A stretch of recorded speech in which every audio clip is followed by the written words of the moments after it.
Hi friends, welcome to my channel Megha's kitchen ಟಿಪ್ಸ್ಗೆ ನಿಮ್ಮೆಲ್ರಿಗೂ ಸ್ವಾಗತ.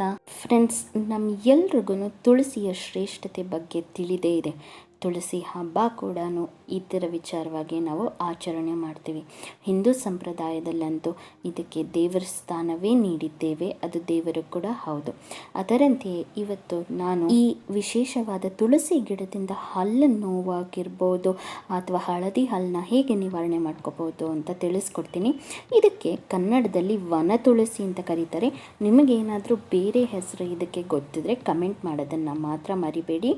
ನಾನು ಇದನ್ನು ಎಲೆಗಳು ಹೇಗೆ ಕಾಣುತ್ತೆ, ಅದ್ರ ಬೀಜ ಹೇಗೆ ಕಾಣುತ್ತೆ ಅಂತ ಮುಂದೆ ಎಕ್ಸ್ಪ್ಲೇನ್ ಮಾಡ್ತೀನಿ. ಇಂಗ್ಲೀಷಲ್ಲಿ ಇದನ್ನು ಸೆಂಟ್ ಲೀಫ್ ಅಂತ ಕರೀತಾರೆ. ಹಾಗೆ ಇದರ ಸೈಂಟಿಫಿಕ್ ನೇಮ್ ಬಂದ್ಬಿಟ್ಟು ಓಸಿಮಮ್ ಗ್ರಾಟಿಸಿಮಮ್. ಇದು ಹೆಚ್ಚಾಗಿ ಶ್ರೀಲಂಕಾ ಹಾಗೆ ಸೌತ್ ಆಫ್ರಿಕಾಲ್ಲಿ ಬೆಳೆಯುತ್ತೆ. ನೋಡೋದಕ್ಕೆ ಇದು ಹಚ್ಚ ಹಸಿರಾಗಿರುತ್ತೆ ಹಾಗೆ ತುಂಬ ಘಮ ಘಮ ಅಂತ ಪರಿಮಳ ಇರುತ್ತೆ. ನೋಡಿ, ಈ ಎಲೆಗಳು ಹೀಗೆ ಕಾಣುತ್ತೆ. ತುಳಸಿಗಿಂತ ಸ್ವಲ್ಪ ವಿಭಿನ್ನವಾಗಿರುತ್ತೆ. ಹಾಗೆ ಇದ್ರ ಮೇಲ್ಗಡೆ ಕೂಡ ಬೀಜಗಳ ಹೂವು ಕೂಡ ಇರುತ್ತೆ. ನೋಡಿ, ಅದು ಈ ರೀತಿಯಾಗಿ ಕಾಣುತ್ತೆ. ಒಂಥರ ಪರ್ಪಲ್ ಕಲರ್ ಇದ್ದು ಚಿಕ್ಕ ಚಿಕ್ಕ ಹೂಗಳು ಕೂಡ ಇರುತ್ತೆ. ಫ್ರೆಂಡ್ಸ್, ಇದರಿಂದ ಹಲವಾರು ಉಪಯೋಗಗಳಿವೆ.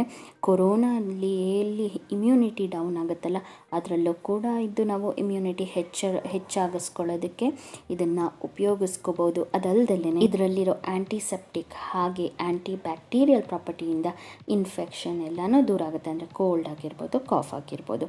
ಇವತ್ತು ನಾನು ಹಲ್ಲಿನ ಸಮಸ್ಯೆಗೆ ಇದರಲ್ಲಿ ಔಷಧಿನ ಹೇಳ್ತಾ ಇದ್ದೀನಿ. ಇದಕ್ಕೆ ನೀವು ಮೊದಲು ಒಂದು ಹೂನ ಕಿತ್ಕೋಬೇಕು ಈ ರೀತಿಯಾಗಿ.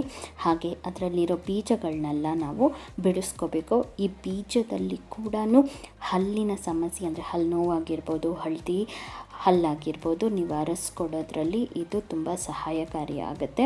ಇದು ಎಷ್ಟು ಘಮ ಸೂಸೋದ್ರಿಂದ ನಿಮ್ಮ ಬಾಯಲ್ಲಿ ಯಾವುದೇ ಥರ ವಾಸನೆ ಬರ್ತಾ ಇದ್ರೂ ಕೂಡ ಇದು ನಿವಾರಿಸ್ಕೊಳ್ಳೋದ್ರಲ್ಲಿ ಹೆಲ್ಪ್ ಮಾಡುತ್ತೆ. ತುಂಬ ಸಿಂಪಲ್. ಈ ಥರ ಒಂದು ಎಲೆನ ತಗೊಂಡು ಅದಕ್ಕೆ ನಾವೇನು ಈಗ ಬೀಜಗಳನ್ನ ಬಿಡಿಸ್ಕೊಂಡಿದ್ದೀವಲ್ಲ ಅದನ್ನು ಅದರೊಳಗಡೆ ಹಾಕ್ಕೋಬೇಕಾಗತ್ತೆ.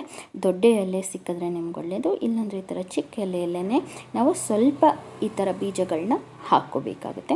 ನೋಡಿ, ನಾನೀಗ ಇದನ್ನು ತೊಗೊಳ್ತಾ ಇದ್ದೀನಿ. ತೊಗೊಂಡು ಈ ಎಲೆ ಒಳಗಡೆ ಹೀಗೆ ಹಾಕ್ಕೊಳ್ಳೋಣ. ದಿನನಿತ್ಯ ಈ ರೀತಿ ಈ ಎಲೆಗಳನ್ನ ಅಗೆಯೋದ್ರಿಂದ ನಮ್ಮ ಹಲ್ಲುಗಳು ಬಲಿಷ್ಠವಾಗುತ್ತದೆ. ಹಾಗೆಯೇ ನೀವೇನಾದರೂ ಹಳದಿ ಹಲ್ಲಿನ ಸಮಸ್ಯೆಯಿಂದ ಬಳಲ್ತಿದ್ರೆ ಅದು ಕೂಡ ಇದರಿಂದ ನಿವಾರಣೆ ಆಗುತ್ತೆ. ಮಕ್ಕಳು ಅತಿ ಹೆಚ್ಚಾಗಿ ಚಾಕ್ಲೇಟ್ಗಳನ್ನ ಸೇವಿಸಿ ಹಲ್ಲೆಲ್ಲ ಹುಳುಕಾಗಿರುತ್ತಲ್ಲ, ಅವ್ರ ಕೈಲಿ ಇದನ್ನು ಅಗ್ಸೋದ್ರಿಂದ ಅವ್ರ ಹುಳುಕು ಹಲ್ಲು ಕೂಡ ನಿವಾರಣೆ ಆಗುತ್ತೆ. ಅದೇನು ಹುಳುಕು ಕಟ್ಟಿರುತ್ತೆ ಅದರಿಂದ ತುಂಬ ನೋವೇನು ಉಂಟಾಗಿರುತ್ತಲ್ಲ, ಆ ಪ್ರತಿಯೊಂದು ಹಲ್ಲಿನ ಸಮಸ್ಯೆಯ ನೋವು ನಿವಾರಣೆ ಆಗುತ್ತೆ.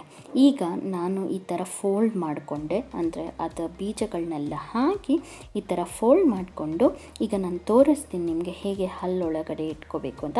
ನೀವು ಬೇಕಾದ್ರೆ ಹಲ್ಲೊಳಗಡೆ ಇಟ್ಕೊಂಡು ಬರೀ ರಸನ ಮಾತ್ರ ಒಂದು ಸ್ವಲ್ಪ ಹೊತ್ತು ಸೇವಿಸಿ ಆಮೇಲೆ ಎಲೆಗಳನ್ನ ಕೂಡ ಅಗಿಬೋದು. ನೋಡಿ, ಈ ರೀತಿಯಾಗಿ ನಿಮ್ಗೆ ಎಲ್ಲಿ ಹಲ್ಲು ನೋವಿದೆಯೋ ಅಲ್ಲಿ ಇಟ್ಕೊಂಡ್ಬಿಡ್ಬೋದು. ಈ ರೀತಿ ಮಾಡೋದ್ರಿಂದ ನಿಮ್ಮ ಪ್ರತಿ ಹಲ್ಲಿನ ಸಮಸ್ಯೆ ಕೂಡ ನಿವಾರಣೆ ಆಗುತ್ತೆ.